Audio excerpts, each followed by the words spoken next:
తెలంగాణలో Hyderabad hot seat.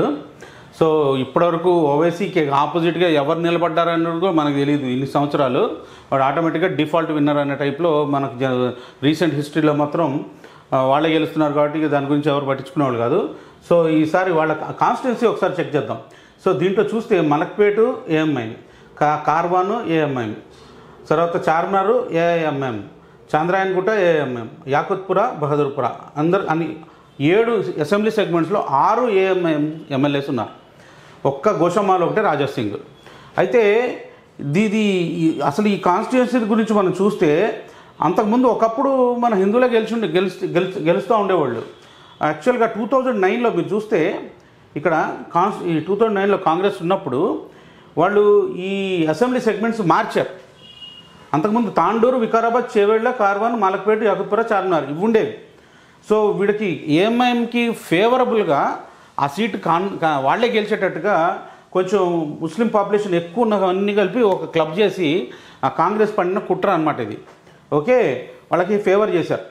So అదే కాకుండా ఇప్పుడు చూడండి 52లో అహ్మద్ మొయినుద్దీన్ గెలిచాడు. తర్వాత వినాయకరావు, గోపాలయ్య, సుబ్బకృష్ణ, తర్వాత కేఎస్ నారాయణ, వీళ్ళందరూ ఇట్లా మన హిందువులు కూడా గెలిచేవాళ్ళు.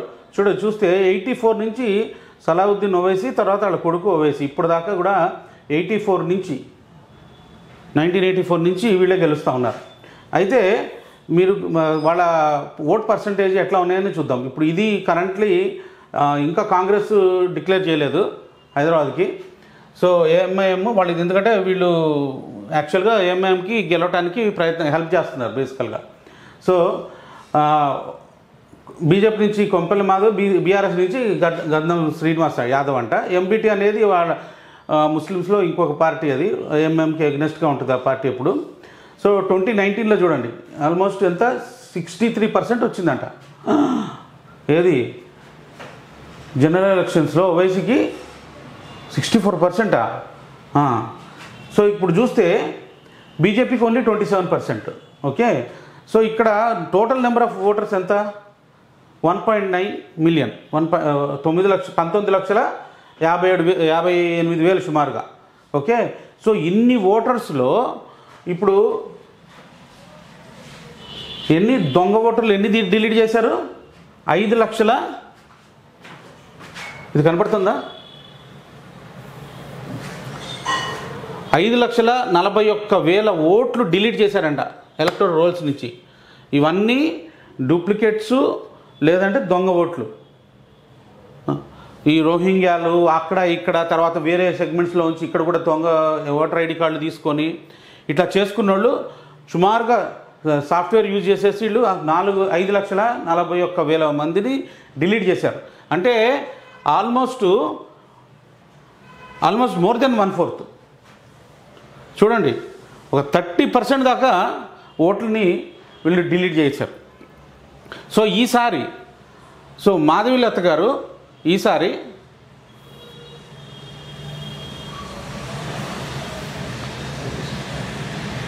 ఒకప్పుడు బీజేపీకి ఇదే సెగ్మెంట్లో 32% వచ్చిన సిచ్యువేషన్ ఉంది. బీజేపీ ఇక్కడ టీడీపీ, బీజేపీ సపరేట్గా ఫైట్ చేసినాయి. 2004లో 28% వచ్చింది. 99లో బీజేపీకి 35% వచ్చింది. సో అంటే ఈ టైం కల్లా కాన్ఫిగరేషన్ మార్చారు. అంటే మన ఎంపీ కాన్స్టిట్యూన్సీస్ మార్చారు 1999లో, వేరే ఉండినాయి. సో మనం ఇప్పుడు చూస్తే కనుక ఇప్పుడు 5 లక్షల ఓట్లు కనుక తీసేస్తే అందులో సేఫ్ 50% ఓవైసీకి పడుతున్నాయి అనుకుందాం. వాడికి ఎన్ని ఓట్లు వస్తాయి? సో ఆడికి కూడా 2.5 lakhs వస్తాయి ఆ ఓవైసీకి కూడా. సో బీజేపీ కనుక ఈ టీఆర్ఎస్కి లేకపోతే వేరే వాళ్ళకి వేయకండి ఓట్లు. సో ఇవన్నీ హిందువుల ఓట్లు కట్ చేయడానికి మాత్రమే వాళ్ళు నిలబడుతున్నారు. సో బీజేపీకి కనుక హిందువులు అందరూ కలిసి నిలబడి పస్మంద ముస్లిం ఉమెన్ వీళ్ళందరూ కనుక మాధవీలతకు సపోర్ట్ చేస్తే వాళ్ళ జీవితాలు బాగుపడతాయి. వాళ్ళకి యూనిఫామ్ సివిల్ కోడ్ తీసుకొచ్చి ప్రాపర్గా ఇంప్లిమెంట్ చేసి మీ ఆడవాళ్ళకి మీ ఆడపిల్లలు ఉంటే వాళ్ళ జీవితాలు బాగుపడతాయి. కాబట్టి మగవాళ్ళైనా సరే, ఎందుకంటే మగవాళ్ళకి మసీదుల్లో చెప్తారు కాబట్టి వాళ్ళలో చైతన్యం తక్కువ ఉంటుంది, ఉన్నా కూడా వాళ్ళు చెప్పినట్టుగా వింటారు. కానీ కాకపోతే ముస్లిం ఉమెన్ మీకోసం చెప్తా ఉన్నా, మీకు రక్షణ కావాలి, రేపు మ్యారేజ్ లాస్ ఇవన్నీ చేంజ్ అవ్వాలి, యూనిఫామ్ సివిల్ కోడ్ తీసుకురావాలి అని చెప్పనంటే బీజేపీ లీడర్ మాధవీలత గారికి వేయండి, ఆమె మిమ్మల్ని రక్షిస్తుంది. ఓకే, సో మాధవీలత ఆల్రెడీ బాణం వేసేసింది, చూసారా ఎంత ఫెరోషియస్గా రామబాణం వేసేసింది. ఇప్పుడు మీరు ఆ బాణం సైడ్కి వెళ్తారా లేదా అనేది మీరు డిసైడ్ చేసుకోవాలి.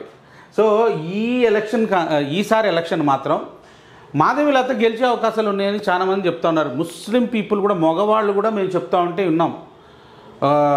చికెన్ కట్ చేసేవాడిని వెళ్ళి అడిగితే మా వాళ్ళు పోయి నిన్న మాధవీలత మేము మేడంకే వేస్తాము, ఓవైసీకి వేయం అని అంటున్నారు. అంటే వాళ్ళు ఎంబీటీకి సపోర్టర్స్ ఏమో మనకు తెలీదు.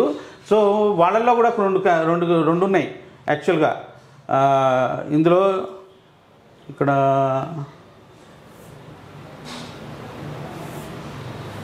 ఇది ఎంబీటీ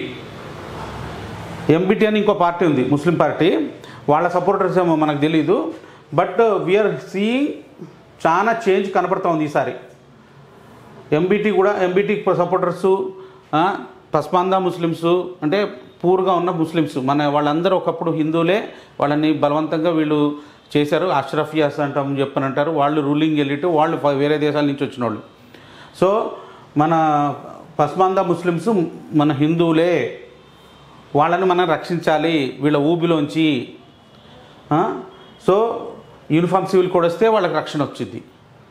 ఓకే, సో ఇప్పటి నుంచి మాత్రం ప్రతి ఒక్క ఇంటికి మీకు తెలిసిన వాళ్ళందరికీ మెసేజ్ పంపించి ఈసారి మేడంని, మాధవీలత గారిని గెలిపించండి, మిమ్మల్ని రక్షిస్తుంది ఆమె.